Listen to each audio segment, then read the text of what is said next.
What's going on, guys? What's going on? Hope you guys are doing good. Kintu here, and in today's video I'm going to be showing you guys how to make a beat for SAlIEU, BACKROAD, G, and NSG, and it sounds something like this.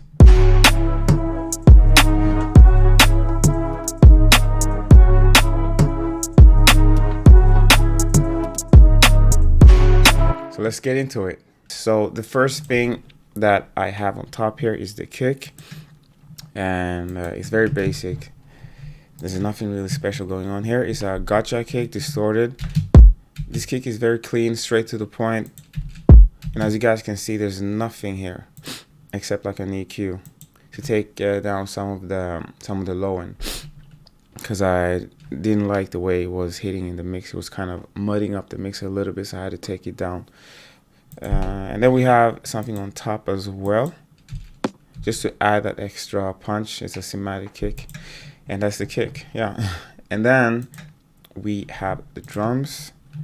In the drums, I like to separate them into two sections, in terms of like how I sidechain, because I sidechained all of my elements in my songs, all of them, except the kick, obviously. So we have the snare. I have the snare on top, and I always try to chain everything in the drum section to the snare, so that the snare really hits through in the mix. In the snare, it's just a basic snare. There's not really much going on here, except that I actually put on a torque. If you don't know what it is, check it out. It's a plugin that can change the pitch of a specific drum element or whatever it is that you throw at it without changing another specific pitch. So let's say that you have a kick, right, and you like how the top end is, but you don't like how the bottom end is. Well, you can actually change the bottom end without affecting the top end. That's basically what torque does. So in this song, since the drum elements are very basic, let me play them for you with the kick. Like, there's not much going on here. Since it's very basic, you want to be adding like ear candy here and there, just to to spice up the listening and make sure that it doesn't get repetitive and boring, right? So what I did was to add a torque on each hit, basically back to back, just so that the pitch changes slightly. Now you can't necessarily hear it in the mix, but if I was to mute it, it will definitely sound a little bit less exciting, right? It will be a little bit less ear candy. It's not gonna make or break the song, but it's just to add that extra, to really make it interesting to listen to, right? Dun, dun, dun, dun. That's how it basically goes if you listen closely, right? And you can see it here as well. So that's it on the snare part. And then this is MICS for miscellaneous. This is the other things that I have in the drums to fill it up. Nothing special going on here, really. I have like hi-hat, very basic pattern, and like this type of like bongos type of things, like percussive elements to fill out the song. And then I have like a hit here, and like this J Kwon type of chant. Oh, right. And then I recorded my own as well, and also here. Woo! You can barely hear it in the mix, but it's there. Woo! Right. So that's the drum part. And in terms of mixing, as you can see, there's no mixing going on here. It's really important just to find, EQing and stuff. It's really important just to find the right elements, because that will pretty much do the work for you, so you won't have to do a bunch of crazy things. The same with this part right here, right? Just a low cut. That's it, right? No compression or anything like that, because the elements are already kind of compressed. So that's that. And then we have the vocals. It's very low.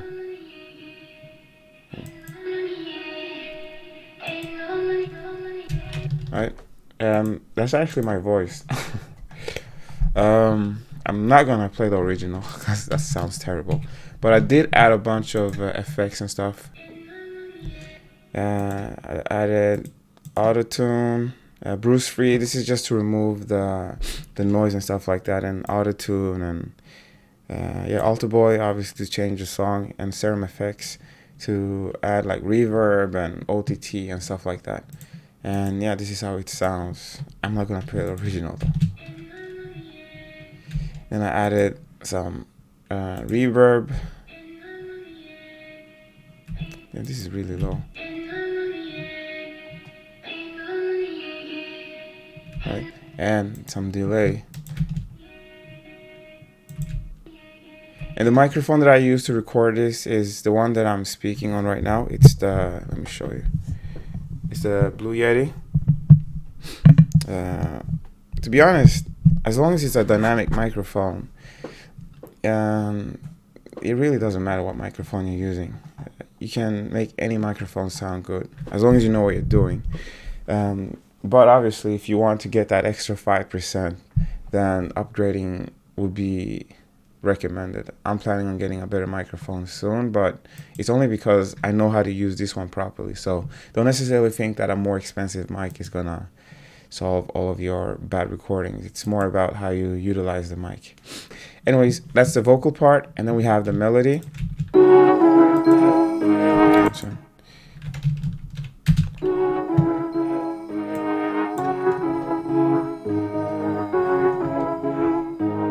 The melody is really just going between two chords.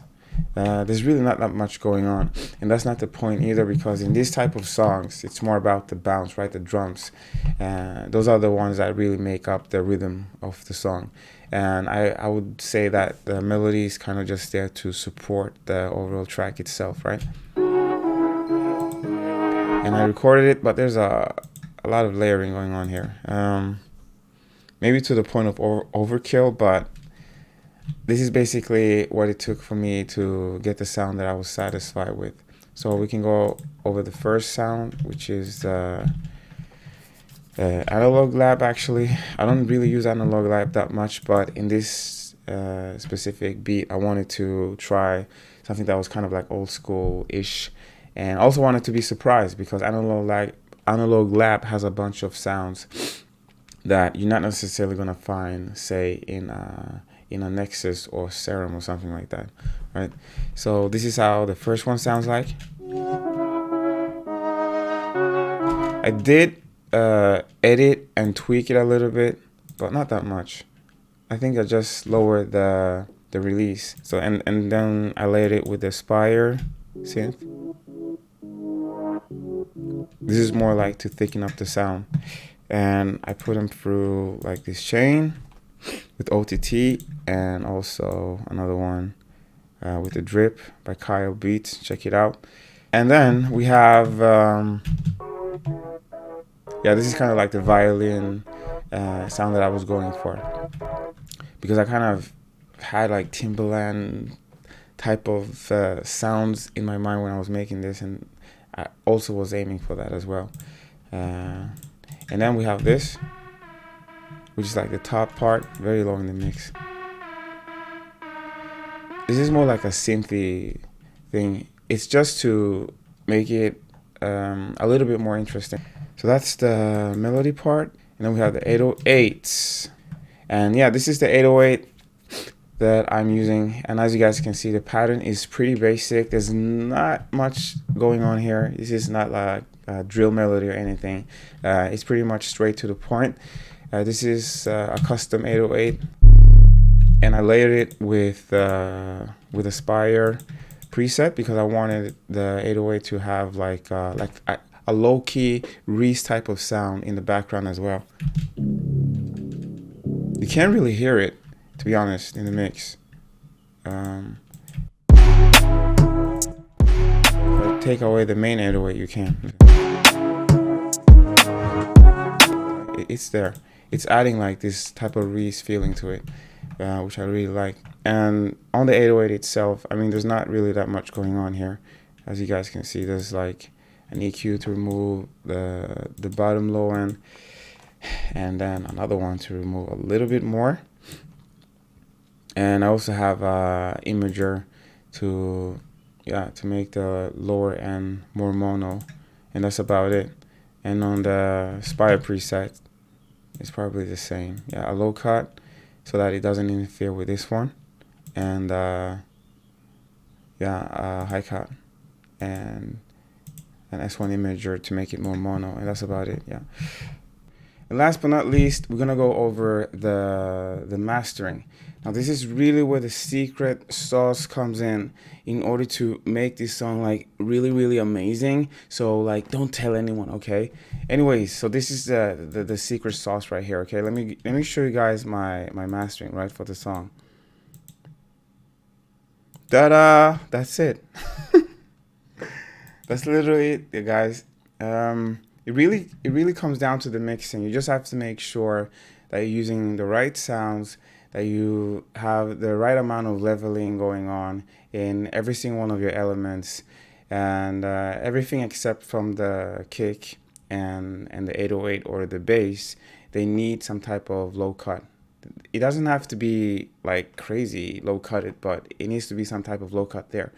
As long as you have those kind of things in place, and also you obviously handle the rhythmic part and arrangement part, you don't really need to do a lot on the master. This is literally all I did. I just put in I just put on a invisible limiter, and I think it has a gain reduction of like 3 or 4 dBs. Yeah, around 3 dB ish, and that's it. So that's pretty much the master. So yeah, with that being said, I hope you guys were able to get something out of this. Be sure to hit the like button, comment, and subscribe. And I'll see you guys next time, okay? Take care. Peace.